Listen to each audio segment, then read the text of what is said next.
Okay, just want to give a little bit more background on who I am and why I'm here.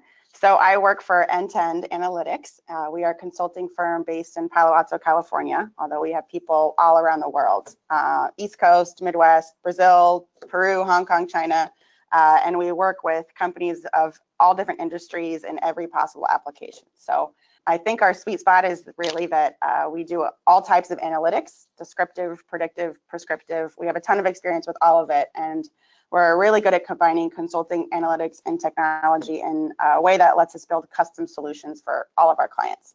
So we do all types of analytics, but we have a lot of operations research people here, and we have quite a few optimization PhDs, and we are big fans of Gurobi. So we are a partner of Gurobi, and we're very qualified in helping companies to not only help model and formulate their optimization problems, but also solve them and implement them in Gurobi. And then, of course, the most important piece, which is taking that solution and turning it into something meaningful and giving a solution that can be explained to people of all different types of backgrounds.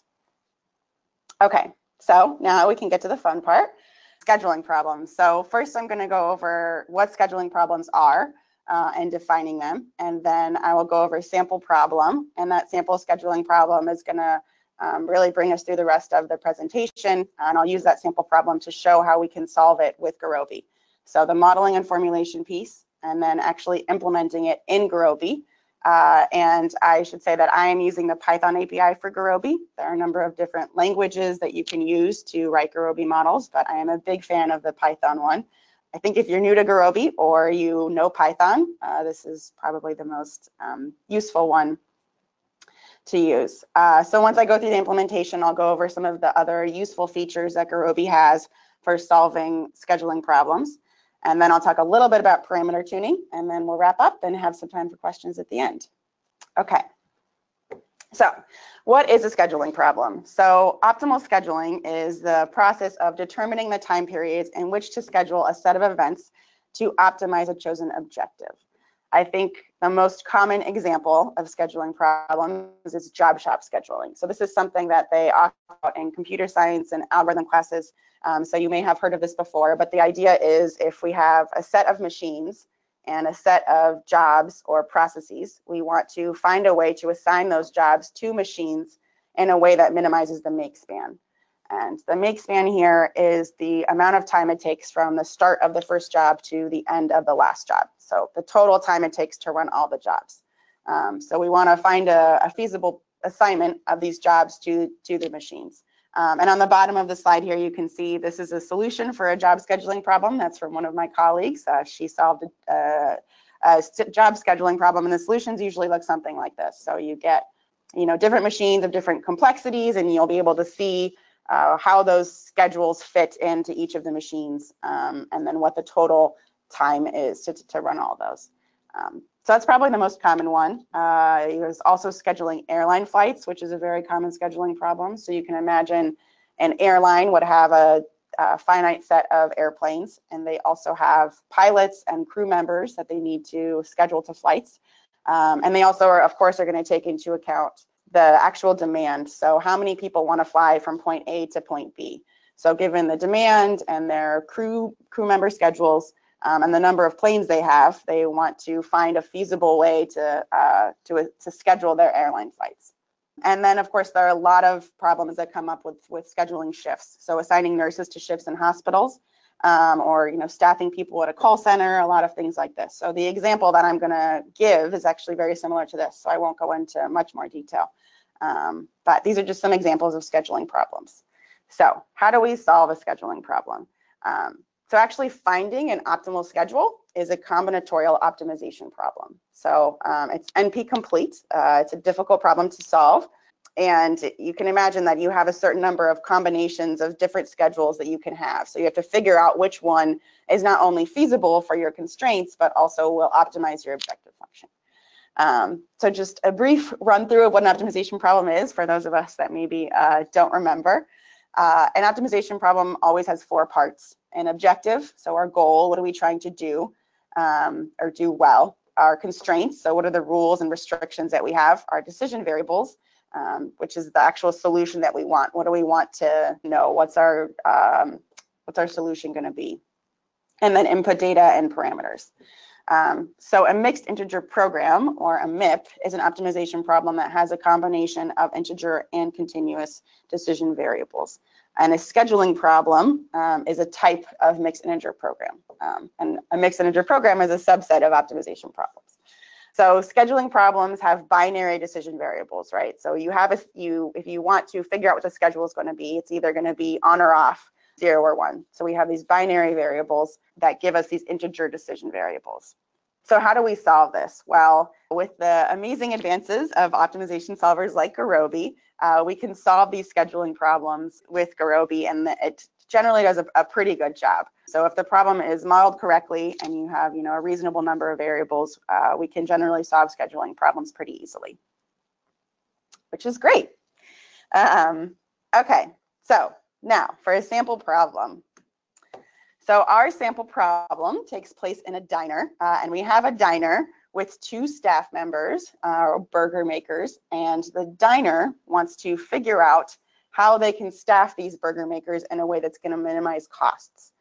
So we have 2 burger makers, Tom Ato and Bree Oshfun, and Tom is not smiling here because he makes less than Bree. So you can, if you think about this for a little bit, you're going to realize that because Tom makes less than Bree, that we're going to want to staff Tom more than Bree if we want to minimize costs. So below here, we have our hourly rates, but we also have the number of burger makers needed. So just for simplicity of the problem, we can assume that we've already taken the demand of how many people are coming into the diner and converted it into the number of people that actually need to be staffed making burgers. So at any given hour, we know if we need either 1 or 2 people. So if the diner were to solve this as an optimization problem, or just think about it and kind of map it out by hand, they would end up getting a solution like this. So all the green boxes are when either Tom or Bree are going to be working, right? So basically what we're going to get is a solution where Tom is working as much as possible, and Bree is only working when we need a 2nd person staffed. So this is a feasible solution right now, and it would be our optimal solution. But if you think about it, it might be really inconvenient for Bree to have to come in for 3 hours and then go back home and then come back in just for an hour for the 5 p.m. dinner rush or early bird dinner rush. So, she might have a really long commute home. So a very typical constraint that arises in these problems is that we want to make sure that the hours where people are staffed, or where our whatever our scheduling assignment is, our time periods are consecutive. So we don't have this kind of thing happening where someone comes in for 3 hours, has to go home and come back after an hour. So we can add a constraint to make sure that all hours worked are consecutive. And in this case, it's really just also ensuring that each of the burger makers is only working 1 shift, is another way of looking at it. So, okay, so this would now be our feasible optimal solution. But again, this is a bit crazy because here we have Tom working for 14 hours. That is a very long workday. I have never made burgers for that long, but I would assume that you would get very tired. So, so the diner decides that they are going to place a maximum on the number of hours that each of the burger makers can work. So they say, okay, well, what if an employee can work a maximum 11 hours a day? Which is still pretty inhumane, but I don't own a diner. So the diner decides that an employee can work a maximum of 11 hours a day. So then we end up getting this solution. So Tom is working 11 hours, Bree is working 10 hours, and we're following all our constraints, and this is going to be our optimal solution here. So you can see at the bottom right there, we end up getting a total of $260 for the day. So this is our optimal solution. Okay. So this is a sample problem, but it does have a lot of the characteristics of actual real scheduling problems. So here I have some examples of the types of constraints that usually appear. The first one is consecutiveness of periods. So we went over that, right? We don't want people to have to come in for 3 hours, go home, and then come back for an hour. So you want consecutiveness in what's happening from one period to the next. The second thing is maximum and minimum limits on individual assignments. So that in our case was an upper bound on the number of hours that each staff member can work. So they can't work more than 11 hours a day. And oftentimes there are minimum limits on this as well. So you might not want a case where someone's only coming in for an hour, or they have just a single hour-long shift. So you might place a minimum of 3 hours or 4 hours. So there are lower and upper bounds on that. The next thing is minimums on overall required resources. So we saw this with the minimum number of burger makers working in each hour. So we had a lower bound for how many people we needed working. Maximum on number of shifts. So this was similar in our case to the consecutiveness of the periods in a shift. But you could say that, you know, people can have 1 or 2 shifts a day. And you can imagine if you were to solve this problem for a week or 2 weeks, then you might have a different maximum on that total number. Simultaneous and non-simultaneous scheduling. This one, you can imagine a scenario. Well, I'll have an example for this later. But basically, you can imagine in scheduling problems, you might want certain things to happen either at the same time or definitely not at the same time. So this can come into play when you want things to happen either together or not together. That's common. And lastly, ordering of jobs. It's another very common one. So things have to happen in certain orders, especially in job shop scheduling problems. You'll have certain jobs where, you know, job A can only be run after job B is finished. So that ordering comes in a lot. And luckily, Gurobi has a mixed integer programming solver that makes it very simple to model a lot of these types of constraints. And I will go over most of them in a bit with our sample problem. Okay. All right, so formulation. So if we were to take our sample problem at the diner and turn it into a formulation in words, we would get something like this. So we want to minimize the cost subject to these 3 constraints. And our first constraint is making sure that each burger maker is working less than the maximum hours. So each burger maker has to work at most 11 hours. Second, we want the number of burger makers at any time to be at least the minimum required. So at any given time, we have to have at least 1 or 2 burger makers working. And lastly, the scheduled hours have to be consecutive. So we want to make sure that their shift is made up of consecutive hours. Okay, so this is the formulation in words, and now we want to put it into math. So first I'm going to go over the table and define all of our parameters and variables, and then we'll go over the formulation on the bottom. So our parameters start with the number of burger makers, which in our case is just 2. We have the number of time periods, which for us is 14. The burger makers all have an hourly rate. So Tom's hourly rate was 10 and Bree's was 15. We have a minimum required hourly workers. That's our lower bound, L, on the number of people that we have staffed at any given hour. We also have a maximum daily work hours. So we have that each person can only be working 11 hours a day. All right, so those are our parameters, and then we get into the fun part, our decision variables. So our first decision variable is our shift schedule. So we have a decision variable S for every burger maker and every time period, and it's either going to be 1 or 0. So they're either going to be working or not working. That's the main solution, the thing that we want out of our optimization problem. So that's our decision variable. And we have 2 other intermediary variables, which technically are also decision variables, but we call them intermediary because we don't actually need them as a solution. So it's not what we're looking for out of the optimization, but they will change as the schedule changes. So the first one is W, which is going to keep track of when the shift starts and ends. And then we have V, which is just going to keep track of when the shift starts. And I'll go over those when I go through the formulation. All right, so the formulation at the bottom, we are going to be minimizing cost. So if we sum up over all the time periods and all the burger makers, then we're going to multiply their hourly rate by the schedule. And that schedule is only going to be 1 when they are working. Over all these values, we're going to get the total cost for the day. Our first constraint is the maximum number of hours. So for over all the time periods, each burger maker number of hours they're working has to be less than the upper bound, 11. Minimum number of workers. So at each hour, we want to make sure, or each time period, we want to make sure that the number of burger makers working is greater than our lower bound L.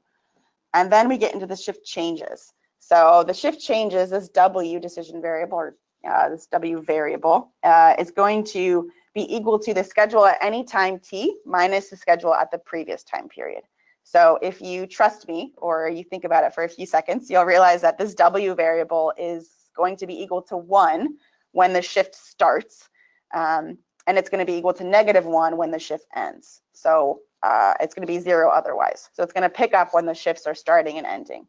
And then the next constraint down, we're also keeping track of the initial point. So we want to pick up also if the shift starts in the very first time period. And then we're defining our V variable to be equal to the shift starts. So V is going to be equal to the max between 0 and W. So we're basically only picking up the values when W is equal to 1 or 0. So we're not getting when the shift ends. So this will give us the time period where burger maker B is starting their shift.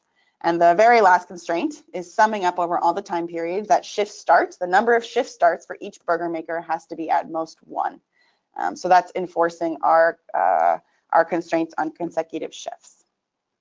Okay, so this is our formulation in math. And now we actually want to implement it. So again, I'm using the Python API for Gurobi, and I'm just going to go over how you would implement it. It makes it very simple to do. And if you know Python, this would look very familiar to you. So we're going to define all of our parameters. We have B, which is 2, T, our number of time periods, and our actual set of time periods, which here, because Python's 0-based, it's going to be from 0 to 13. So we have the range of time periods. We have our burger makers, which I'm just defining as a list of strings with their names. Then we have the hourly rates. So I define the hourly rates here as a dictionary. I am a very big fan of Python dictionaries, so I'm probably biased, but I do think that defining things as dictionaries with Gurobi is a very good way of doing things. It makes it easier to reference things when you know exactly what the name is, and you can make sure that you're getting exactly the element that you want.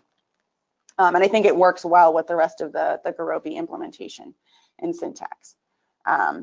All right, so we also define the minimum number of workers. So in each hour, we're going to specify for each time period the minimum number of workers that we need and our maximum hours. So this is the parameters. And once we have our parameters and input data defined, then we're going to create our model. So creating a model in Gurobi is very simple. It's one line of code. We can just set our model equal to a model called diner schedule, so we can name it. Once we have our model stored in that object M, we can add a number of variables. So we can create our variable S. So we take our model M, and we're going to use this method of adding variables to it. And the first parameters are always going to be what you're indexing over. So in our case, S is indexed over burger makers and time periods. So we're going to add this variable. And S here is a binary decision variable. So we have to define the type, the variable type, as binary. And then we can name it. And then we define our intermediate variables, W and V. So we can define W in the same one. Again, it's also indexed over burger makers and time periods. And here, so Gurobi actually, when you define a decision variable, Gurobi is going to give the default lower bound of 0 and default upper bound of infinity. So if you want to define a decision variable that has a negative lower bound, then you have to specify that. So we'll define our lower bound here to be -1, and we also have an upper bound of 1. And lastly, we define our decision variable V in a similar way. So you might notice that W and V are integer variables. V, in fact, is even binary, and I don't specify the type here. In this case, it's just because the nature of the constraints will make sure that W and V will satisfy, will be integer or binary because of the structure of the constraints, but that's not always the case. You don't have to include it in this case, but you can if you want to. All right, so now defining the objective. So the first part of defining the objective is going to be, in the code, we want to define this element of the schedule. So for burger maker B and time period T, we want to get that piece of the schedule. So we're going to reference it using this little piece of code that looks like it's floating now, but might make more sense why it's there later. So we're going to leave this little piece of code, and we're going to reference it with a tuple. The tuple of the burger maker B and the time period T. So Gurobi relies heavily on the tuple.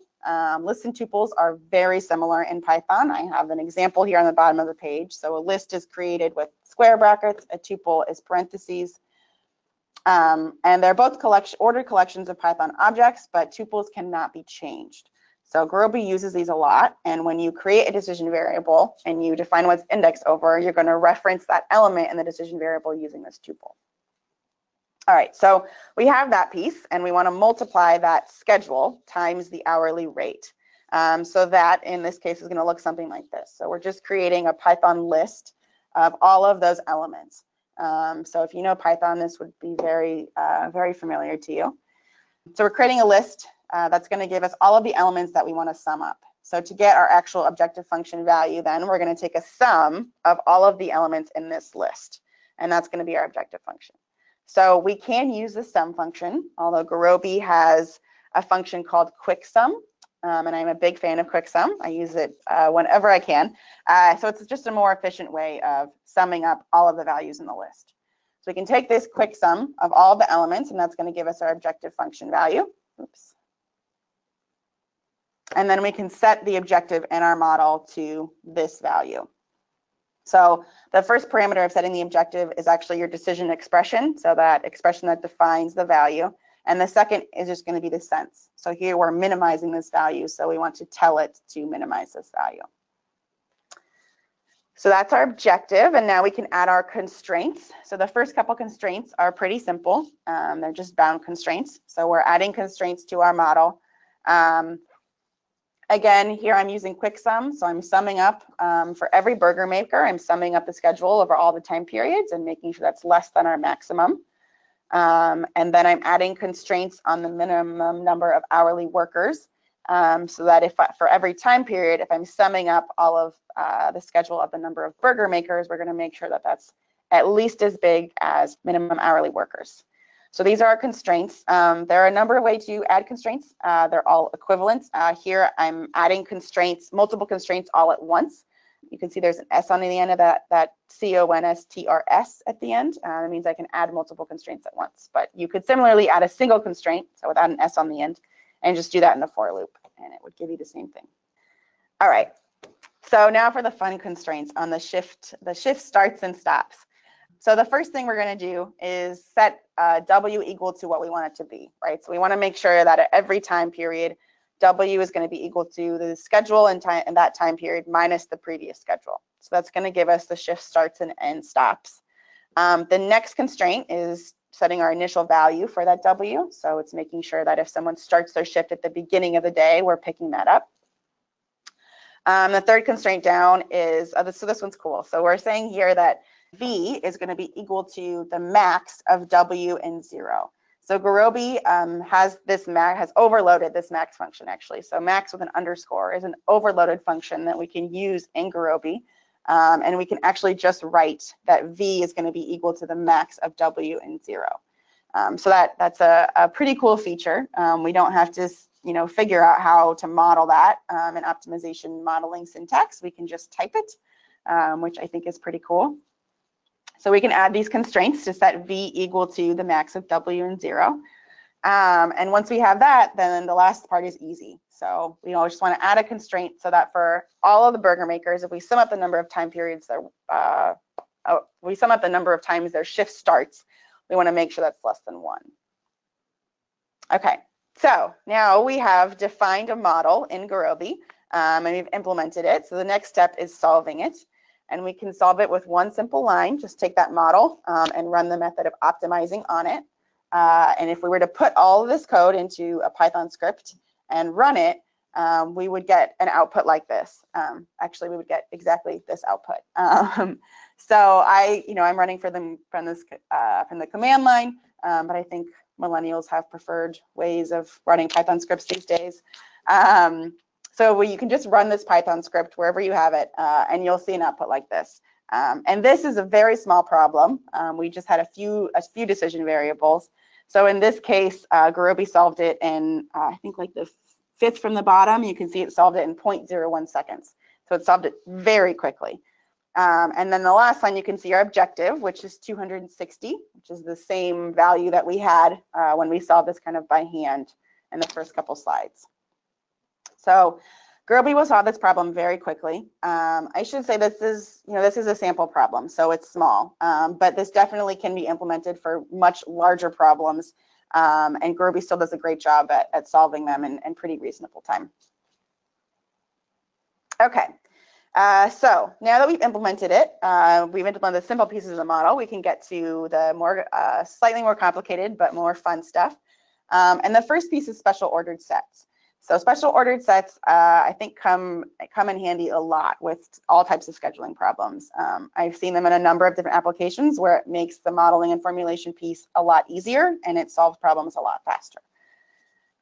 So in our model, we actually already have something that can be modeled as a special ordered set. So this constraint here, I defined it with a linear constraint, but we could similarly define it as a special ordered set. So if we take this constraint,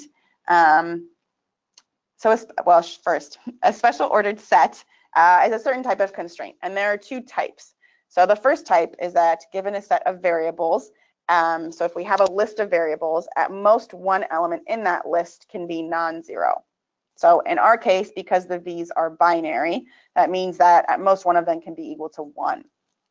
But we can define a set or a list of variables, and we want to make sure that at most one of them is non-zero. In type 2, given a set of variables, at most 2 of them are non-zero, and the non-zero values must be contiguous. So that means that the order of the elements in the list is important, right? So if we have two elements that are non-zero, they have to be next to each other. So there are two types of special ordered sets, and we can model this constraint as a special ordered set. We can model as a linear constraint like I did before. In a for loop, we can say for each of the burger makers, we want to add this constraint so that the sum of those V's is less than or equal to 1. Or we can model it similarly as an SOS constraint so that for each burger maker, we'll take the model and we'll add an SOS to it. And there are two parameters. The first one is the type. So here we have a type 1. We have a Gurobi SOS type 1. And the second parameter is just the list of values that we want to make sure have at most one non-zero element. So we can pass it that list and the type, and Gurobi is going to take that and turn it into exactly what we want. So these come in handy a lot in scheduling problems. Okay, so besides special order set constraints, there are also general constraints. And general constraints also come in handy a lot with all types of problems, but I think especially with integer programs and scheduling problems, these become very useful.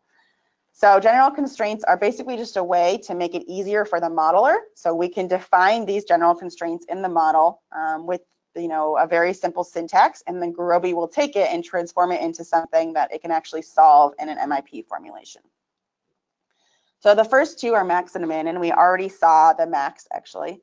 But basically what you can do is you can take a decision variable R, which is your resultant variable, and you want to make sure that R is going to be equal to the maximum value over a set of other decision variables or a constant C. So we can set decision variables equal to the max or min of other decision variables, which is pretty neat. Absolute value, which is, I think, pretty self-explanatory, but again, makes it much easier to do the modeling, to be able to just say, I want to set R equal to the absolute value of X. Next, we have and or constraints. So in an and constraint, we are for both and or constraints, they're always binary. So all of R and the other decision variables in the set are all going to be binary. So in an and constraint, R is going to be equal to the and over the set of all the xi's. So R is going to be equal to 1 if and only if all of the xi's are equal to 1. And similarly for the or constraint, R is going to be equal to 1 if and only if at least one of the xi's is equal to 1. So those come in handy a lot. And lastly, we have an indicator constraint. This is so there are 6 types of general constraints, and the last type is an indicator constraint. In here, if we have a decision variable y and a constant f, we can check to see if y is equal to f. And if it is, then we can enforce the linear constraint A transpose x is less than or equal to b. So you can think of this as kind of if f were true or false, right? So you want to check to see if y is going to be equal, if y is true or false. If that thing holds, then we can make sure that this linear constraint is met. If it's not true, then the linear constraint is not obeyed, right? So we don't have to satisfy that linear constraint. So this one is also pretty cool. All right, so now we want to see how we can actually use these general constraints and how they might be implemented in a scheduling problem. So in order to do that, we need a few more characters, and luckily, the diner is also hiring a few more people. So Bree and Tom are terrific burger makers, which has made the diner so popular that it needs 2 new employees. So Bree decides that she really wants to hire her best friend, Barb, a Q sauce, and Jack Cheese, who's her boyfriend. They both start an hourly rate of $8 because they're brand new employees and don't have much experience making burgers yet. So Bree wants to hire Barb and Jack, and this makes things a little bit complicated. It scrambles things a little bit. So it turns out that company policy says that because Bree and Jack are dating, they cannot work at the same time. So that complicates things, but also Bree has a strange obsession with her friend Barb, and she only wants to be working when Barb is working. So we have these things that will make the scheduling problem a little bit more complicated.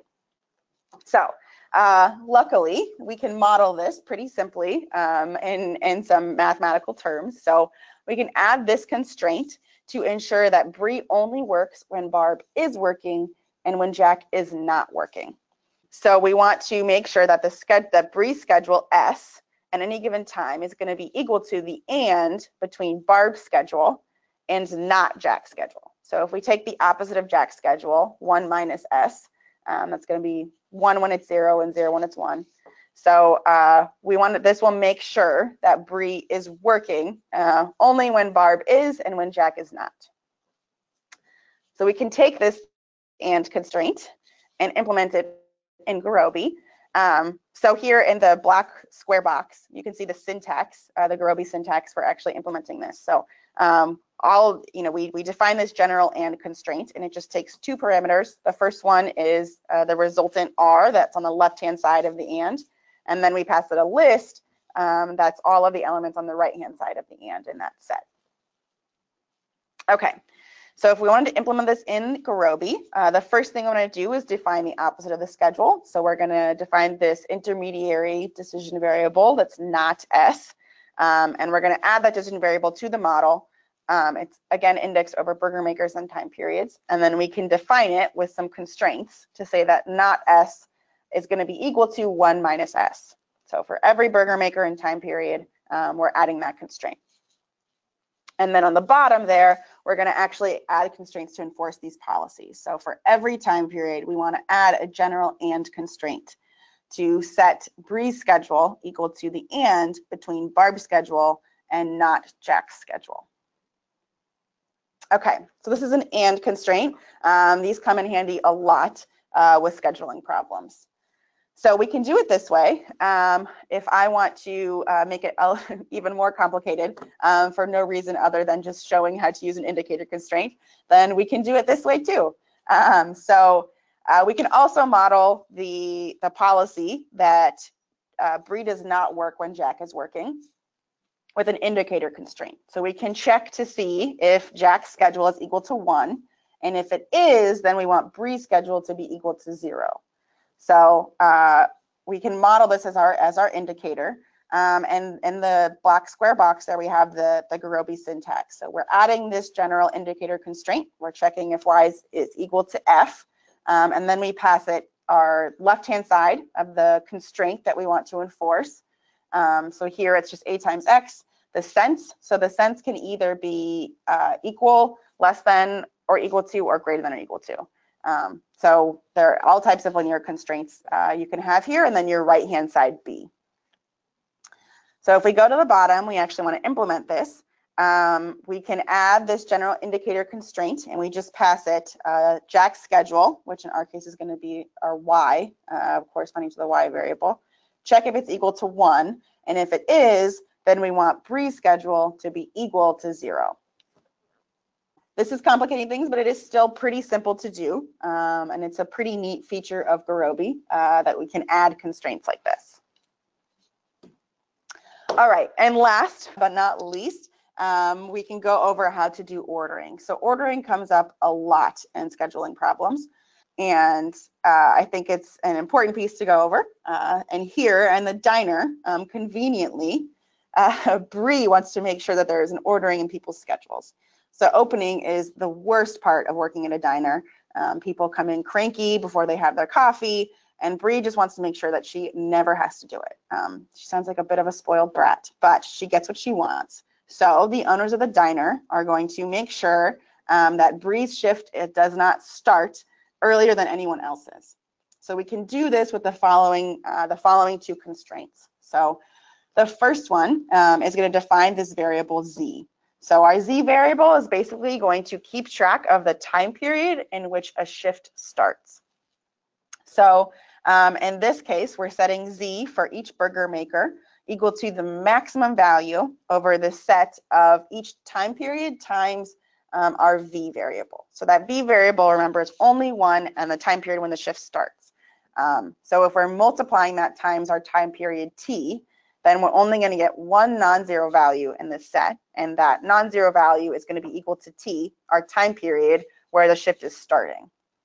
So with this constraint, we're going to make sure that the z variable is equal to the actual time period number or index where each burger maker is starting. So we can calculate that value, and given that, we want to make sure that Bree's start time is at least as great as everyone else's start time. So she might be opening with someone else, but she never has to do it on her own. Or if she's there working with someone else, she can make the other person do it. All right, so that's how we model it in math, and now we can actually implement it in Gurobi. So the first thing we want to do is define our decision variables, add our decision variable z, which is just indexed here over burger makers. And then for each of the burger makers, we're going to add this general max constraint. So we're going to make sure that z is going to be equal to the maximum value over everything in this list. So maximum value over t times our v variables for all of the time periods. So that's going to set z equal to the start time. And then lastly, at the bottom, we can add this constraint to make sure that Bree's start time is at least as great as everyone else's start time. All right, so that's how we add ordering constraints. And that gives an example of a lot of the different types of general constraints that we can have in Gurobi. I did not go over all of them, although I think I have some examples later in the appendix that will be available on the slides. But I think this gives you a good idea of how you could do all types of different general constraints. And it does make it so much easier to do the modeling. Okay, so now we've gone over the modeling, we can talk a little bit about parameters. So my opinion on parameters is that I think if you want to speed up the process of solving an optimization problem, and things seem to be taking a long time, I think the best way to try to speed things up is generally through changing the model and making improvements there. In your formulation, you're actually model and implementation. You'll get much greater improvements by improving the model instead of changing the parameters. And I think Gurobi feels pretty similarly, so I copied and pasted this from their website, where they said, well, you should feel free to experiment with different parameter settings. We recommend that you leave parameters at their default settings unless you find a compelling reason not to. So I would agree with that. However, if you are an optimization expert, which is a very relative term, but if you are, then feel free. And I'm still listing some parameters here that I do think are actually useful in a lot of scheduling problems. The first one is the MIP focus. And what this does is it modifies the solution strategy for mixed integer programs. So if you want to shift the focus from the default, and the default is 0. So the default is finding a balance between a feasible and an optimal solution. But if you want to shift that focus to really try to find a feasible solution quickly, then you can change the value of this parameter to be equal to 1. And that's going to focus on just finding a feasible solution. You can set it equal to 2 if you want to focus on proving optimality of the current solution. And last, if you want to focus on progressing the objective bound, then you can set this equal to 3. So given your problem and how you want to model it and what you're looking for, you can change this value, and that will shift what it's going to, what the solver is going to do first, so what it's going to focus on. The next one is integer feasibility tolerance. So how close a decision integer variable is to an actual integer. So this is just finite precision.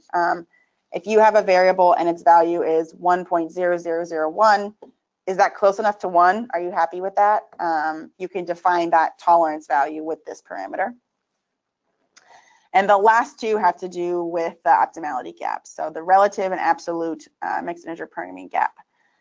So I would say if you don't know what any of these terms mean, I'm not sure it's recommended to actually change the parameters, but if you do, you know, I think if you know what you're doing, you can always change these to kind of get the solution that you want. But at the bottom, I mentioned that Gurobi has an automated parameter tuning tool. I've been wondering why they didn't call it the auto-tune tool, or if they thought about that for a while and decided not to, but I like thinking of it as the auto-tune tool. So Gurobi has this automated parameter tuning, and I think it's pretty cool, and I often use it. So what it does is it takes your model, once you've defined your entire model M, then you can just call this method on your model tune. You can tune it, and what that's going to do is it's going to check a bunch of different parameter settings, and it's going to figure out which is the best combination of parameters for your model, and then it will use those parameters to solve the problem. I generally will use it once the first time I solve the model, and it will output, it will tell you what those parameters are, what the optimal parameters are, and then you can take that and use it to solve your model and every next time you solve it.